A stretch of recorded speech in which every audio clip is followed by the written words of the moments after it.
Bonjour à tous et bienvenue sur ma chaîne Alzarif. Comme j'avais promis, je vous avais dit lors de ma présentation de mon Waterbox que j'avais mis en cyclage un Nano Reef. Le voici, c'est un Blue Marine Reef 60, donc 60 litres au total, donc à peu près 45 litres dans la cuve. Le cyclage est fini depuis 1 mois et demi. Je viens d'effectuer cet après-midi un changement d'eau de 10%. Et puis je vais vous présenter tout cela. Donc j'ai rajouté au début, donc, comme vous pouvez voir, de l'aquaroche qui a bien été ensemencé par des algues et autres. Donc je les ai ensemencés, j'ai suivi le protocole Colombo pour l'ensemencement.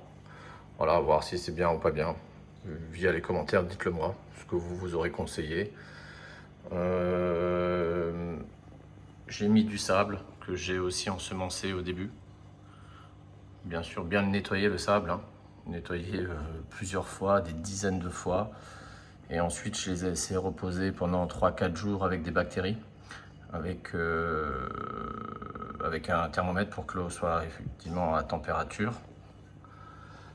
Ensuite, qu'est-ce qu'on peut dire? Tout se porte bien pour l'instant. Je commence à avoir une invasion de les petites boules. Alors maintenant, j'ai perdu le nom. Mais vous allez sûrement savoir ce que c'est.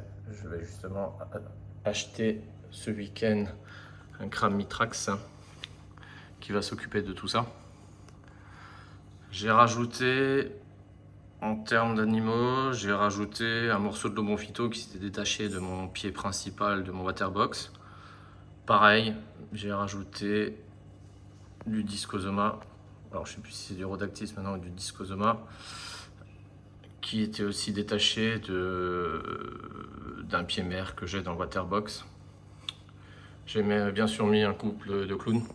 Il y en a bien sûr qui vont dire que c'est pas adapté, mais moi je les trouve très bien. Ils se portent bien. J'avais racheté chez mon magasin d'animalerie un Zarcophyton qui était très beau chez eux et je l'ai mis chez moi et il a tout de suite fait une mue, tout de suite. Donc il s'est refermé, les polypes étaient complètement fermés et là ça fait 2 jours que les polypes commencent à ressortir. Et on le voit encore sur le pied, il est encore en train de faire sa mue, il n'a pas fini. Pareil, j'ai rajouté par rapport à mes pieds mères, donc un Mantipora plateau, un morceau que j'ai collé en bout. Et aussi un morceau de Zoanthus. Un arbre du Kenya aussi qui est par là. J'ai bien sûr des détritivores. J'ai quelques escargots. J'ai aussi une ophiure. Alors l'ophiure on la voit pas. L'ophiure on la voit pas. J'ai je sais pas si vous allez la voir. J'ai ma petite ah bah si, on la voit. J'ai ma petite crevette qui elle fait le taf. Alors oui, je reviens sur les petites boules, c'est des Vallonia. Vous aurez sûrement remarqué, c'est de l'invasion de Vallonia.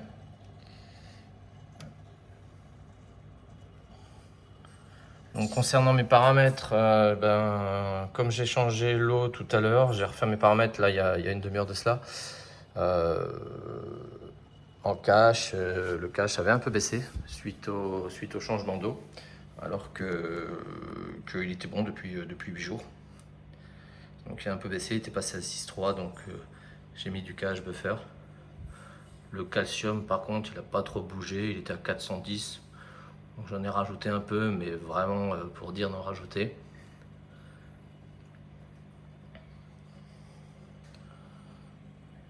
Côté matériel, alors côté matériel, les changements que j'ai pu opérer. Alors il faut savoir que d'origine ce bac est livré avec une ample boule marine 24 watts de mémoire. Celle-ci, vous pouvez changer la couleur, la couleur au-dessus sur la lampe directement via un bouton. Mais si vous voulez prédéfinir des horaires, il va falloir vous munir d'un minuteur pour pouvoir la lancer à telle et telle heure et l'éteindre à telle et telle heure. Donc j'ai trouvé ça assez contraignant. Et comme il me restait une lampe de mon ancien bac, donc c'est-à-dire c'est celle-ci, une Gebao AL80, qui en plus se commande via le Wi-Fi, donc du coup j'avais ça dans la cave, donc je m'en suis servi. Côté brassage, pareil, j'ai trouvé sur le bon coin cette petite Gebao qui va jusqu'à 2500 litres/heure avec son petit contrôleur qui est ici, alors qui permet d'osciller et de faire un système de vagues. C'est franchement pas mal. Côté osmolateur, j'ai acheté un Evzone sur Amazon avec ma petite bouteille de 1,5 litre que j'ai effectivement installée à côté du meuble. Mais voilà, ça marche très bien. Pareil, l'écumeur d'origine qui est livré avec, je vais vous montrer la décantation. L'écumeur d'origine qui est avec est vraiment très bruyant et vraiment pas facile à régler. Donc je vous conseille de le changer. Pareil, j'ai trouvé sur le bon coin un Toons 9001 d'occasion que j'ai payé, je crois 45 €, mais celui-ci il fonctionne vraiment très bien. Et vous voyez l'écume, il écume vraiment très bien. Pareil, les grosses mousses qui sont livrées avec, je conseille de les enlever. Moi je fonctionne avec de la ouate.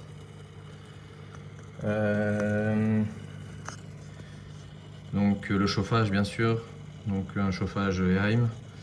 De ce côté-là, dans le petit compartiment, j'ai mis une chaussette phosphate parce que j'avais un peu de phosphate. Donc pour l'instant, je suis en train de travailler là-dessus. Et donc aussi la partie pente de remontée, je l'ai changée parce qu'elle faisait un boucan d'enfer. Et d'après ce que j'ai pu voir sur internet, je suis pas le seul à mettre plein. Elle faisait vraiment un boucan d'enfer. Du coup, je l'ai remplacée par une Sitche qui fait 600 litres/heure. Et j'en suis très satisfait. Très satisfait, et elle est vraiment pas très chère. Et ça permet d'avoir vraiment un bon brassage. Je sais pas si vous voyez au-dessus. Donc la pompe Gebao, pompe de brassage Gebao plus la pompe de remontée Sitche, ça permet d'avoir un bon brassage. Je commence à avoir, vous voyez, des petites choses sur la vitre et je sais que c'est pas mal du tout. C'est à manger pour les poissons. Ah bah là, vous voyez la crevette qui est sortie de son nid. Elle croit que c'est l'heure de manger. Ça va être bientôt l'heure d'ailleurs. Alors tout ce monde se porte à merveille. Si vous avez des questions, faites-le via les commentaires. Et puis sinon, abonnez-vous à la chaîne, ça me permettra de vous faire régulièrement des vidéos pour vous montrer l'évolution des deux bacs. Celui-ci, je compte bien sûr rajouter des coraux. D'abord, je vais faire ma petite commande sur Essifatom, un site d'ailleurs que je vous conseille très fortement, car la livraison est extrêmement rapide par rapport à certains sites. Et les frais de port sont raisonnables, il n'y a pas de palier pour les frais de port, vous payez 24,90 €, peu importe le montant. Et surtout, les animaux arrivent dans des conditions vraiment idéales. Pour l'instant, c'est mon site privilégié et on peut commander énormément de choses dessus, que ce soit du matériel ou du vivant. Donc, je vous dis à bientôt. S'il y a des questions, n'hésitez pas. Je vous refais encore un petit dernier tour.